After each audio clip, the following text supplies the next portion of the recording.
Good afternoon, everyone. I am Jaskiran, part of WiT Ace, and today I'm joined by Tim. Tim is a coach, and I don't want to do injustice to him by introducing him and the various things that he does. So, all yours, Tim. I will do that with the greatest of pleasure. Thank you so much, Jazz. So, firstly, I should start, of course, by saying Happy International Women's Day to everybody. I wish I was there with you in person. I've been fortunate enough over the years to have visited India many times, notably to Mumbai, to Delhi, to Gurgaon in particular, and Bangalore, and I've always enjoyed an Indian crowd. So, the good news is that there'll be no presentation material required for me for the statutes. The bad news is you're going to have to listen to me talking, but please don't be shy. I always remember one of the first time I was in Delhi when we got to the Q&A. There was a sea of hands raised in the air with actually come back and reconvene the next day because we ran out of time. So that was wonderful. So the stage was set. I know we've started late in the post for that. I think there have been some technology issues in the background. I do tend to speak quickly, so we'll rattle on. A little bit about me, just quickly. So I'm Tim Kershaw. I'm married with 4 children. I've got 2 grown-up daughters who currently live on the opposite side of the world from me in New Zealand, and 2 younger boys who are home with me. I live in rural Suffolk, which is in the east of England. I run my business in England. Prior to that, I had 30 years experience working in the London and the global insurance markets. I was an operations leader, I was Swedish CRO, working at both broking, insurance broking firms and legal insurance companies. There are several different disciplines for both high-performing business as usual operations, as well as often businesses that go through significant change. I've been through several mergers and acquisitions, several organisation design, several operating model changes. I've had a lot of involvement with offshoring. I hate that word, but offshoring to countries like Malaysia, to India, and Poland. And I've enjoyed ongoing relationships with colleagues in all those countries. I've always worked for global companies and I've had great opportunities to travel the world, which I hope has made me more culturally aware. I'm an advocate for innovation and a supporter of the digital opportunities that are increasingly available. And I describe myself as a philanthropist, someone who's been there and done it. So I respect your legacy, but not in any way limited by it. I'm by nature people-centric in my work. I always have been. I'm an active supporter of many D&I, diversity and inclusion initiatives. I'm definitely someone who prefers to walk the walk and actively engage as an advocate for the sometimes marginalised. People really are my passion. I formed Track in January of this year. I decided to have a complete change and became self-employed rather than continue as a corporate employee. I had 40 great years at work and grateful for the experiences and taught me a lot, but it really was time to I've done a lot of mentoring at work over many years and had some successes, and many people encouraged me to take that up professionally as I left work. Jack Ma, who I'm sure is known to you, but the founder of Alibaba, he's got a lovely video on YouTube. You can also find it on my website that takes you through what you should be doing at different ages in your life. And the bit that resonated with me was he says that when you're between 50 and 60, and I am, you should spend time developing and training young people, the next generation. So I'm at the point in my life where it's great to be able to give back, and that's what I'm doing. I was asked how I felt about the topics. I think they're interesting, and hopefully we can get some good interaction going between us if the technology will work. But my job as a mentor is not to tell. It's for me to suggest things that you might like to think about for yourself, to make suggestions. Some of what I say will resonate with some of you. For others, it might not. But above all, you should reflect and decide what works best for you as an individual. So please don't think just because I'm from the UK that I'm like Harry Potter and I can give you all of the magic ingredients for a successful career. I don't have that magic wand, but what I do know is that you will have all those ingredients in yourself in one form or another. As you grow as individuals, you'll develop the skills, the learning and the behaviors to ensure that you can be the absolute best version of yourself. So turning to the topics, firstly was mid-career challenges.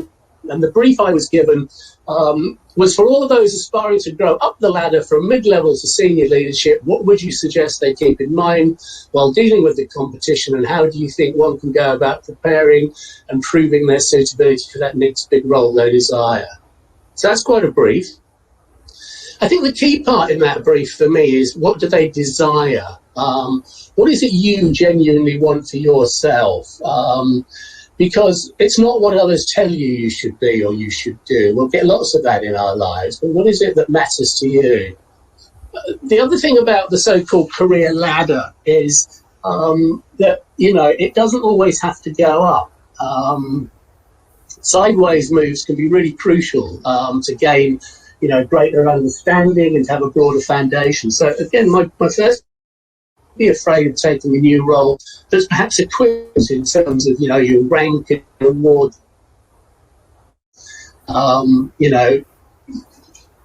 There's a from doing that. You are all, as you sit here in this audience, wherever you are today, at different stages of your career and different parts of your development journeys. And a lot of what I'm going to talk about now will depend on where you are. How far are you on your journey? And really importantly, how far do you want to go? Do you want a senior leadership role? Or do you want a senior technical specialist role? Because I think in modern times, more and more companies value specialisms now, just as much as they do traditional leadership. They are creating opportunities for people to be senior without having to necessarily lead teams. And the rewards in terms of compensation and status can be just as good. Some of us are leaders of people, some of us are specialists, and we can go our careers and be successful if we just follow our own paths. The ladder is the one we decide to climb. So set your expectations as high as you want, but be grounded and don't set yourself unrealistic goals, or you'll end up disappointed. If you think back with children. Sorry, I was saying that what you said about, growth is not always vertical. You could look at, horizontal or addition to your roles. I think that's a brilliant point to be made, Tim, because a lot of us, especially when we're starting a career and kind of just, learning, growing up in the leadership ladder, kind of only see growth as vertical. And we don't look at how adding more aspects and enriching your scope of work is probably a better way of becoming a better professional. And I think so when you said that, and not everybody is meant to be a people manager. I've worked with some brilliant people and they would say that, I will work as an individual contributor. You can call me the vice president, but I will not have a single person reporting to me because, I can't handle people. So that's exactly right. And I think at the stage that people are, it's important that they understand that not all growth is vertical. So I think I really like that point that you made. Yeah, no, it's a great way to gain, just get a broader foundation and get some different experiences and set the pace. The pace is key because, the ladder we climb is the one we want to climb. By all means, set your expectations very high, be ambitious, but also be grounded and don't set yourself unrealistic opportunities because you're just going to end up disappointed. And if you think about it, we all start out as children and we all have lots of dreams as children. Maybe we want to be a concert pianist or the greatest cricketer ever or a best-selling author, a Nobel, Prize winner. Perhaps we want to be a fireman or a firewoman. But as we grow older, we learn about ourselves. We understand, firstly, what's realistic and possible for us and what we can start to decide what we need to do to make our hopes and our aspirations a reality. And one of the things I like to talk about at this point is the difference between talent and skills. We either have or we don't have a natural talent that we can develop, or we don't. So it's really important just to understand our limits as well as to understand our opportunities and our capabilities. And the key is to really understand what talents we've got as individuals and then really develop those skills to hone them. I always say to people when I mentor them, we should do our hardest and best work around our strengths and not our weaknesses. We're often told that we've got development issues and we should therefore go and do something about that. And my view is practice what you're good at over and over again. Absolutely beware of any weaknesses. Don't let them catch you out. The way I describe it at times is that, I like to use sporting analogies. I strongly suspect that Usain Bolt practiced sprinting and not the marathon. I strongly suspect that Sachin Tendulkar practiced batting because that was the talent. And there's no point in trying to do other things. Just work on what your talent is. The other thing, I think, when you talk about careers, and I said at the start, it varies for all of us, but I have a sort of fundamental belief that up till about the age of 30, and this is not prescriptive, we can try many different things. We can change course completely. That's absolutely fine. It's okay to try something and then to find that it's not for you. It's never wasted time. That's the important thing. We don't fail if things don't work out. Failure is not the word to use. We learn from it, and then it will help shape you. We'll have lots of learn about yourself. You'll learn skills in one area that are completely transferable to another area, even if it's a totally different business. By the time we're, again, about 30, and I'm not saying there's some thing that comes down at that point, but, we should then have an idea about ourselves and about what it is we want from a career. And I think as we move through our career, there's lots of things. I'm going to rattle a few things off now, but, we should actively seek feedback. Feedback really is a gift.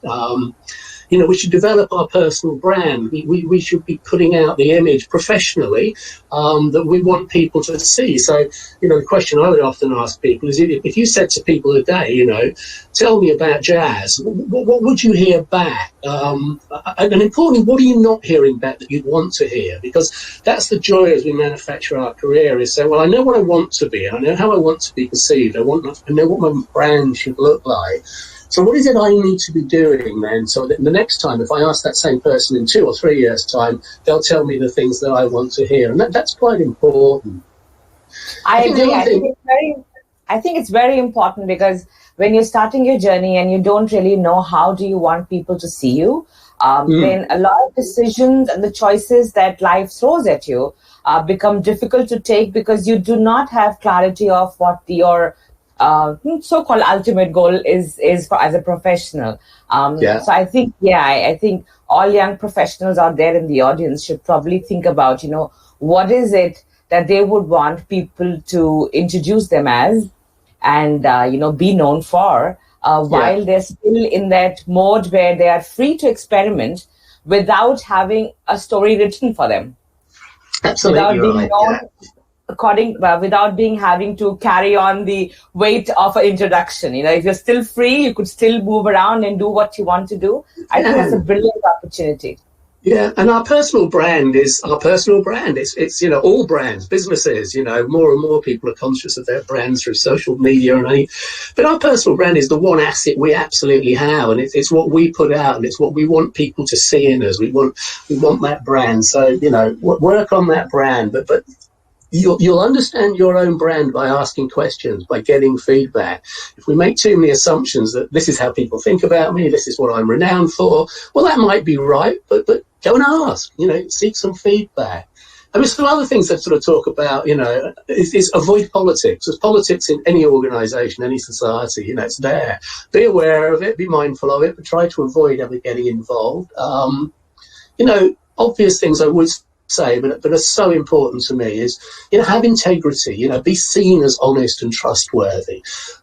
It's also important, that's important in your life as much as in your career. And of course, the opposite, is very damaging if you're not. Get trained. And when I say that doesn't always mean, courses and qualifications, important as they absolutely can be. Get trained in some soft skills. And if the company you work for, doesn't provide a suite of learning and development courses that you can go on or a curriculum, there's so much we can do that's self-directed nowadays. You only got to go online. There are thousands of courses. LinkedIn Learning is something that's sort of grown to just recently. The other thing is, when we go through our career, we're back on this ladder, whether we're going up it or across it. Be sure you're ready for it, it's a dilemma. You don't want to wait too long and procrastinate, but equally you don't want to jump too soon and get ahead of yourself. So it's an important balance. But, the other thing I'd say to a lot of perhaps younger people, maybe all of us, but certainly younger people, is don't let anxiety rob you of your opportunities.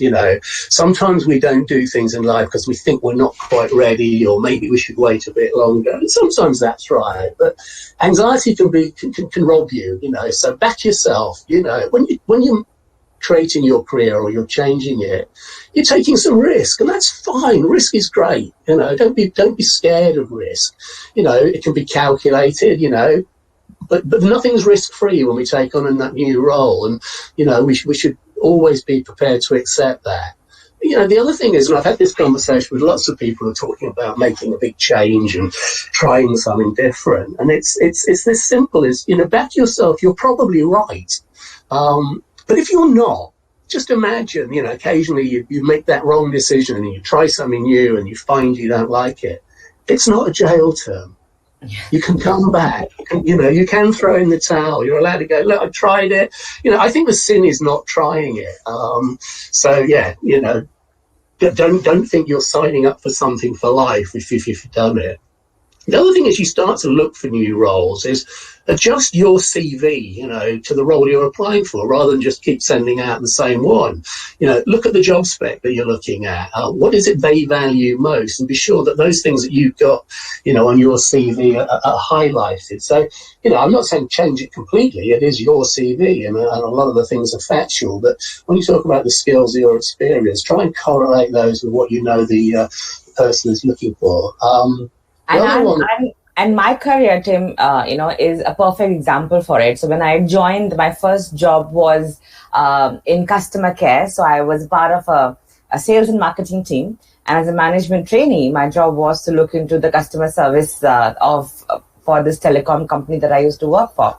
But a part of my role was also to develop training programs for the frontline staff. And when I was ready to make a change, I had all my CVs floating around for customer service, and I wasn't really getting something that I wanted. Yeah. And then one fine day, I made a CV specifically for training and development, because that's what I was doing.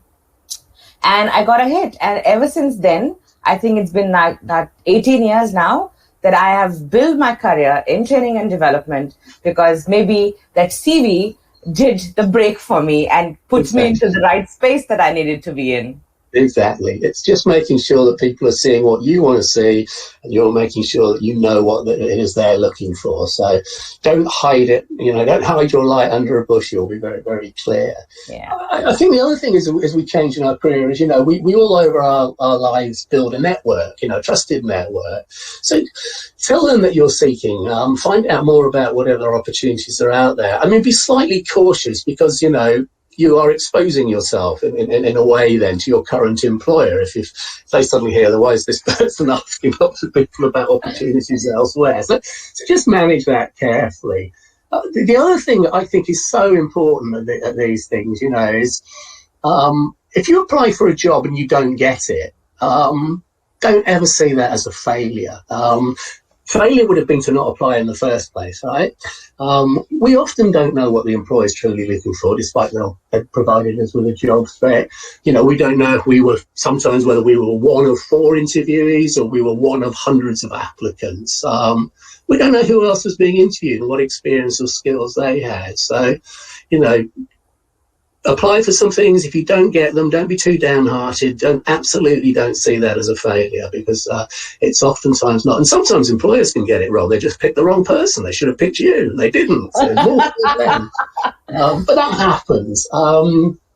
The other thing I think is, depending on the size of an organisation you're with, if you're happy with your current employer, you like the business, you like the culture, you get on with your colleagues, then look for some opportunities internally. Make people aware that you're ambitious, that you're either looking to get promoted or to take on a new role. The reality is, often they won't know if you don't tell them. They'll just be quite happy with what you're doing, and it's all great, and they're totally unaware. if they're a good firm, they'll listen to you, and they'll try and work with you. They're not going to want to lose you. And often opportunities will arise then because you've simply put your hand up and said, I want to do something different. Can we have that conversation? Failing that, I mean, if you're going to go external, so leave one employer and go to another firm, be brave, have a good look outside. This is a really important move for you. So, don't rush it. Do the proper research. You can go on to, there's so much information available to us all now about other employers and roles, whether that's on LinkedIn or Glassdoor or any number of media outlets. So you can learn a lot by doing your own research. Better still, if you can find somebody who works for that firm or has worked for it and they can give you that insider's view. I'm going to rattle off now, some what I call basics. I describe them as the hygiene factors that we should all be aware of. And I kind of use these when people are starting out in their career, but I think they apply to us all throughout.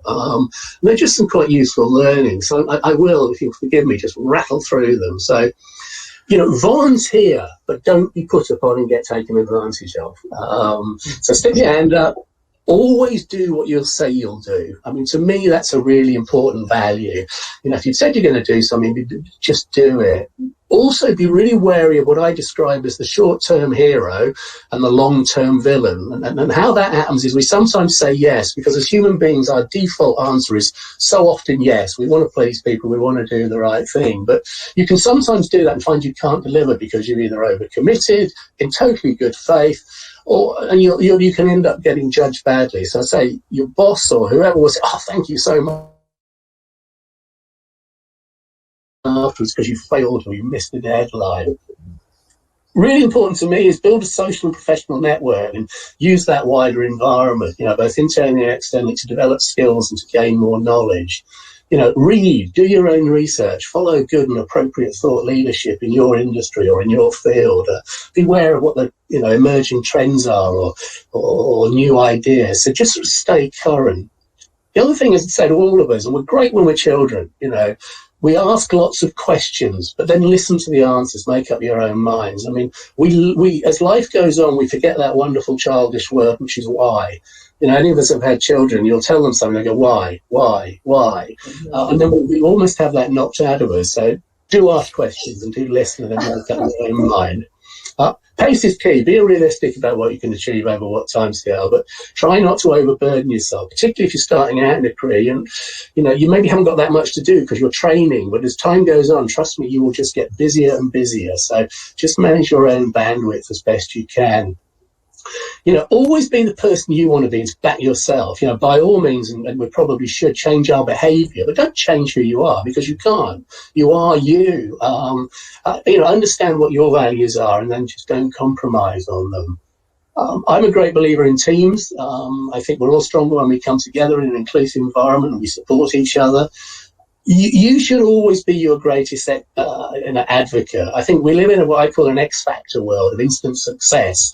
Our careers are a long distance race. They're not short sprints. So it's over the long haul. And generally we can only take out once we put in. It's about an investment, It's mostly takes hard work and dedication. We all enjoy the odd bit of good fortune or good luck, but we can't rely on that. We need to make ourselves the success we want to be. And have a plan and check your progress. I call it inspect what you expect. So just go back and see if you're on track. And the other thing, and I always say this, and to me it's really vital at work and in life, is have lots of fun. Enjoy the ride. Remain resilient. We spend an awful lot of time either at work or thinking about work. So you might as well be enjoying it. And I think then, have a little campaign as you're going along. So set yourself some goals. 1 to 3 disciplines you want to work on skill building. Identify how you can hone your strengths. Practice, as I said earlier, makes perfect. Identify some opportunities, whether that's tasks or projects or things you could do either at work or sometimes even outside of work, just to give you some more experience and learnings. Think about team dynamics, how you contribute in your immediate team. Do you feel heard and valued? Think about a difficult decision you've made and what inputs you considered when you were making that. And how did it go? What was the outcome? What could you have done better? What will you do differently next time? Did you learn anything about yourself? And, you know, also prepare and discuss for a challenge you might have coming up, either a decision or a presentation or a role change. And just check in with yourself. You know, what would you like to do more of, less of? Perhaps start doing, perhaps stop doing. So lots of questions, and a lot of it's about, you know, self-reflection and working on yourself. I talk a lot, and I've written a guide to mentoring for mentees. And right at the back of that guide, you know, I write a bit because to me it's important. And basically what it says is our lives are made up of moments that become our memories and our lessons. You know, they all to one extent or another shape who we are and what we want to be, whether they're good, bad, sad or happy, you know, whether they're complex or simple. That they all leave a mark on us that help us to grow. And all of our lives are mostly a collection of experiences. It's what we choose to do with them that marks us out, so whether we become the success we want to be. And most of all in our life, you know, we're touched by other people, you know, some kind, some cruel, some good, some bad. Our best role models are those, of course, that always leave a positive stamp on us, you know, parents or family, an inspiring teacher, a great friend or coach, a performer, a sports star. Lots of people, sometimes just a stranger, you know, they always leave us richer for the experience. So I always say in our careers, just as in our lives, it's important to grasp the opportunities, to seek them out, you know, be ambitious, but also be humble, you know, be curious, but never be too anxious or modest that you let an opportunity or these people slip through your fingers and you regret a missed opportunity. You know, our lives and our careers will correlate with what we put in. As I said earlier, mostly hard work and dedication. There are very few free rides for us. So, you know, get ready for some excitements and successes and some disappointments because you're going to have them all. What really is important is how we deal with them. And whilst it's mostly down to you and your endeavours, you know, do take advantage of the opportunities that other people that cross your paths will offer to you in your, you know, both as a person in your career. You know, don't be a bystander, you know, use your experience to make yourself richer and more well-rounded. So if you think of your career as a performance, because it is, then, you know, don't be a member of the audience, you know, take a starring role, centre stage, you know, in your own production. It's your life, it's your career. You know, we're often told, aren't we, that, you know, we enter this life with nothing and we leave with nothing. I tend to think we leave having made accomplishments, mostly minor, occasionally substantial, but we should all, you know, make it our ambition to leave with the joy of knowing we had the gift of a life well lived. So make yourself proud, make those that care about you proud too, and it's all really is all about you. So that's a lot of words, and I know we're short of time. No, I think that's putting everything very beautifully, Tim. You know, I think even if we don't do anything significantly different, but if we can make any difference in someone's life, then I think we've done our job. And what I hear you say is have a plan, but don't let the plan rule you. Be flexible, be honest to yourself and what you want to do. Don't shy away from taking risks. And I'm sure all these words of wisdom have come through the immense amount of mentoring that you've done for people. So I think everybody in the audience kind of needs to make little notes for themselves. Like, do not give up at the sight of the first failure or the sight of the first struggle. Life is but a series of choices that you make. Some failures, some good ones, and ultimately all the dots will join and you will see that everything that happened kind of all rolled up into the bigger plan that you would be once you reach my age and you say, okay, fine, I'm done with it. So, you know, when Tim, you said that, you know, I'm up at that age and I think I should now start mentoring young people, I'm at the same age group. Yes, I completely agree. You know, we've done what we had to do, but it's now for the younger ones to take it forward. So on that note, Tim, thank you so much for taking time out. I am so sorry for the technical difficulties that we were having of putting you on stage. And I thoroughly enjoyed having this conversation with you. I'm sure everybody in the audience also did. And on behalf of WiT Ace, thank you so much for taking the time out. Thank you. It's been an absolute pleasure, and thank you for the opportunity. And, you know, as you probably expect me to say, if anyone is interested, I do have a website. It's www.track.services.co.uk. And for the youngsters who love Instagram, please follow it. I've got an Insta account called @track_mentor. And it's just little, I put photographs on there that I've taken myself with little anecdotes. So if anyone's interested, go and have a look at that. And please feel free to follow me. But thank you. I'm sure you'll be flooded. Okay. Thank you so much. Thank you, Tim. A real pleasure. Everybody who was watching us, thank you. Thank you very much. Yes, indeed. Have a great day. Bye now.